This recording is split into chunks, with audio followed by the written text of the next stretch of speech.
बिस्मिल्लाहिर्रहमानिर्रहीम। आज का जो हमारा टॉपिक है ये है टाइप्स ऑफ मैट्रिक्स और ये है पार्ट 1। तो इसमें हम लोगों ने 5 मैट्रिक्स जो है वो डिस्कस करनी है और बहुत आसान और बहुत सिंपल है। आइए हम स्टार्ट कर लेते हैं। पहली मैट्रिक्स है नल मैट्रिक्स। नल का मतलब होता है जैसे ज़ीरो, नल।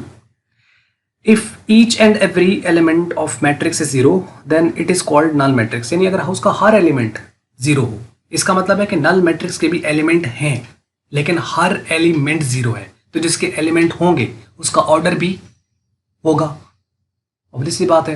अब अगर उसके ऑर्डर होगा तो इसका मतलब फिर वो कोई भी मैट्रिक्स किसी फॉर्म में, वो रो मैट्रिक्स भी हो सकती है, वो कॉलम मैट्रिक्स भी हो सकती है, वो स्क्वायर भी हो सकती है, वो रेक्टेंगुलर भी हो सकती है, किसी फॉर्म में हो सकती है। क्योंकि वो कह रहा है कि इसके ईच एंड एवरी एलिमेंट जो है वो ज़ीरो है, मतलब उसके एलिमेंट है लेकिन उसकी वैल्यू ज़ीरो है। और ज़ीरो भी एक नंबर होता है, तो लेकिन इसके सारे ज़ीरो होंगे तो वो कहलाएगी null matrix. Null matrix is denoted by English letter O and null matrix में भी स्क्वायर मैट्रिक्स या non square matrix, even row matrix या कॉलम मैट्रिक्स भी ये हो सकती है।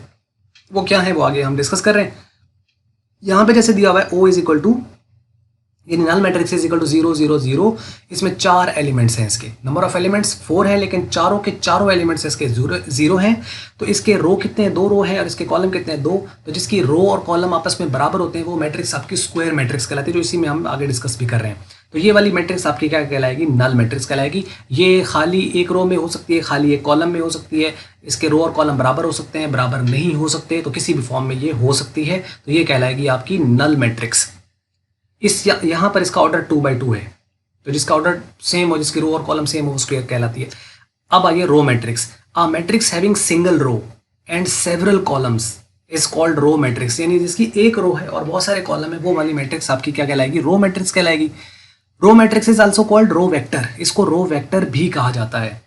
और order of the row matrix is, इसको हम रिप्रेजेंट कर सकते हैं 1 इंटू एम, क्योंकि असल होता है m इंटू एन, जिसपे m रो होती है और n जो होता है वो कॉलम होता है। तो अब हमें एक तो कंफर्म है कि जो कि रो मैट्रिक्स है, तो इसका मतलब है कि इसका ऑर्डर ठीक है m इंटू एन हुई। हम रिप्रेजेंट करते हैं हर मैट्रिक्स का ऑर्डर m इंटू एन होता है, लेकिन हम रो मैट्रिक्स का क्या कहेंगे कि इसका ऑर्डर जो है वो 1 इंटू एन है।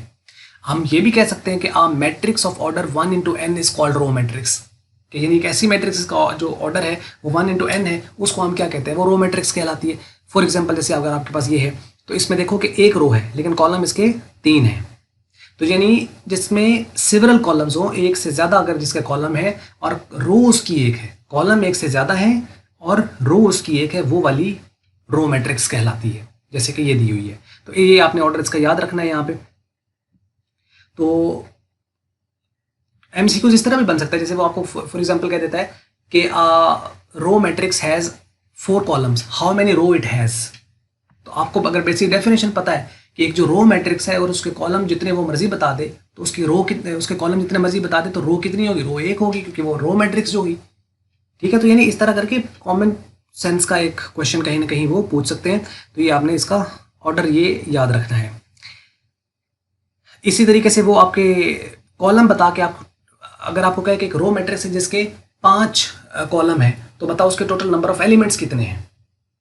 तो उसके 5 ही होंगे, एलिमेंट्स भी 5 होंगे, जितने कॉलम होंगे उतने उसके एलिमेंट्स होंगे, क्योंकि 5 1s are 5, तो 5 होंगे। तो मीन्स कि वो आपसे एलिमेंट भी उसके पूछ सकता है एमसीक्यूज वगैरह के अंदर। तो ये आपने याद रखना है। कॉलम मैट्रिक्स, आप matrix having single column and several rows is called column matrix. यानी इसका कॉलम एक है और रोज एक से ज़्यादा है, वो आपकी कॉलम मैट्रिक्स कहलाएगी। Column matrix is also called column vector, इसको कॉलम वेक्टर भी कहते हैं। Order of the column matrix is m into 1। अब देखो रो इंटू कॉलम होता है ना, तो कॉलम की जगह 1 आ गया, तो मीन्स के हम ये भी कह सकते हैं matrix of order m into 1 that is called column matrix. यानी जिसका ऑर्डर m इंटू 1 होता है वो कॉलम मैट्रिक्स कहलाती है, मतलब उसका कॉलम एक है लेकिन रोज ज़्यादा हो सकती हैं। आप सेम उसी तरह एमसीक्यूज जो है इसके भी बन सकते हैं, वो जो मैंने आपको यहाँ बताया। तो अब इसमें देखो, जैसे एक सी से हमने एक मैट्रिक्स लिया और इसका एक कॉलम है और इसकी रो कितनी है? इसकी रो 3 है। Square matrix, matrix whose number of rows are equal to the number of column is called square matrix. यानी ऐसी मैट्रिक्स जिसके नंबर ऑफ रो और नंबर ऑफ कॉलम जो है वो बराबर हैं, उसको हम कहते हैं square matrix. Order of the square matrix is m into m या n इंटू एन। अब ऐसा हम क्यों कह रहे हैं? वैसे m इंटू एन ही आपका ऑर्डर होता है। अब यहाँ पे हम रिप्रेजेंट करेंगे m इंटू एम या n इंटू एन, मतलब इसके जो नंबर ऑफ रो है और नंबर ऑफ कॉलम है वो बराबर है, मतलब m n के बराबर है। तो इसका मतलब जहाँ पे n है वहाँ m लिखा जा सकता है, या जहाँ पर अब चूंकि m n के बराबर है तो n m के बराबर हुआ, तो मीन्स के जहाँ पर m था वहाँ n लिखा जा सकता है। तो इसको हम ये कह सकते हैं कि जो इसका बनता है स्क्वायर मैट्रिक्स का ऑर्डर वो बनता है m इंटू एम कह लो या n इंटू n कह लो, इस तरह। मीन्स कि इसके नंबर ऑफ रो और नंबर ऑफ कॉलम बराबर है। अब अगर वो आपको डेफिनेशन में कह दे कि एक स्क्वायर मैट्रिक्स है जिसके 5 कॉलम है, बताओ इसकी रोज कितनी होंगी। अब जब वो स्क्वायर है तो इसका मतलब उसके 5 अगर कॉलम है तो उसकी रो भी 5 होंगी।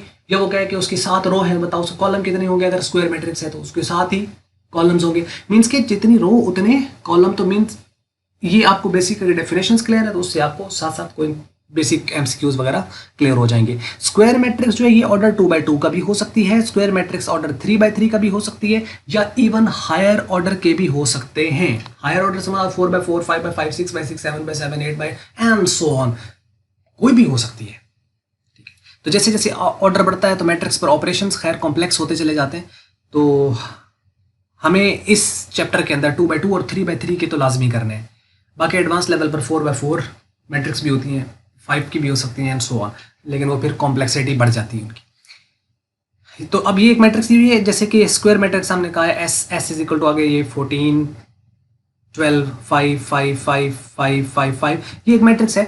मीन्स के यहाँ पे 14 12 5 5 ये एक मैट्रिक्स आपके पास दे रखी है। अब इसके अंदर अगर आप देखो तो क्या है कि इसके 3 इसके कॉलम है, 3 इसकी रो है, यानी 3 कॉलम और 3 इसकी रो।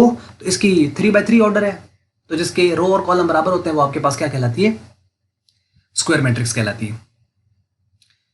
तो उसके बाद है रेक्टेंगुलर। रेक्टेंगुलर स्क्वायर के उल्टा है। A matrix whose number of the columns are not equal to the number of the rows, या number of rows are not equal to the number of column is called rectangular matrix. Order of the rectangular matrix is m into n, क्योंकि इसका ये भी अलग है और ये भी अलग है, तो m into n इसको हम कहेंगे। जैसे ये दी हुई है, इसमें अगर आप देखें तो 2 रो है, इसके कॉलम 3 है, तो ये आपकी क्या कहलाएगी, रेक्टेंगुलर मैट्रिक्स। देखो आसान है इनको याद करना। देखो हम लोगों ने नल से स्टार्ट किया, नल तो मतलब कि सारे एलिमेंट 0 है। उसके बाद रो और कॉलम वो एक दूसरे के उल्ट थे। रो मतलब एक रो है और कॉलम एक से ज्यादा है, कॉलम उसका कॉलम एक है, रो एक से ज्यादा है। और आगे स्क्वायर मैट्रिक्स को डिस्कस किया, रेक्टेंगुलर को डिस्कस किया। तो स्क्वायर मैट्रिक्स आपके पास ऐसी मैट्रिक्स है जिसके अंदर रो और कॉलम बराबर है, और रेक्टेंगुलर उसके उल्टा है जिसके रो और कॉलम बराबर नहीं है। मतलब जिस अब आपने एक तो इस तरह याद कर लेना, अब आपने इसको इस तरह याद करना है कि सारे एलिमेंट 0। कौन सी मैट्रिक्स, नल मैट्रिक्स। एक रो है बहुत सारे कॉलम है, रो मैट्रिक्स। एक कॉलम है बहुत सारी रो है, कॉलम मैट्रिक्स। रो और कॉलम बराबर है, स्क्वायर मैट्रिक्स। और रो और कॉलम बराबर नहीं है, रेक्टेंगुलर मैट्रिक्स। मीन्स के एक बार आपने रेक्टेंगुलर क्या होती है उसकी डेफिनेशन देख ली, फिर डेफिनेशन देख के फिर उसका नाम गेस किया। यानी एक आप इसको 2 पॉइंट अगर आप समझ लें ए से बी, तो आप एक बार ए से बी की तरफ आए, एक बार बी से ए की तरफ जाए, तो वो पॉइंट्स जो भी होगा वो अच्छी तरह जहन में बैठ जाएगा जिस मर्जी साइड से पूछा जाए। क्लियर हो गया, एमसीक्यूज भी क्लियर हो जाएंगे और शॉर्ट डेफिनेशंस भी क्लियर हो जाएंगी। तो बस ये थी वीडियो। अगर आपको मल्टीपीडिया की वीडियो अच्छी लगी इसको आप लाइक कर लें, शेयर कर लें दूसरों के साथ। अगर आपको अच्छी नहीं लगी इसको आप कर दें डिसलाइक। और वीडियो देखने का बहुत शुक्रिया।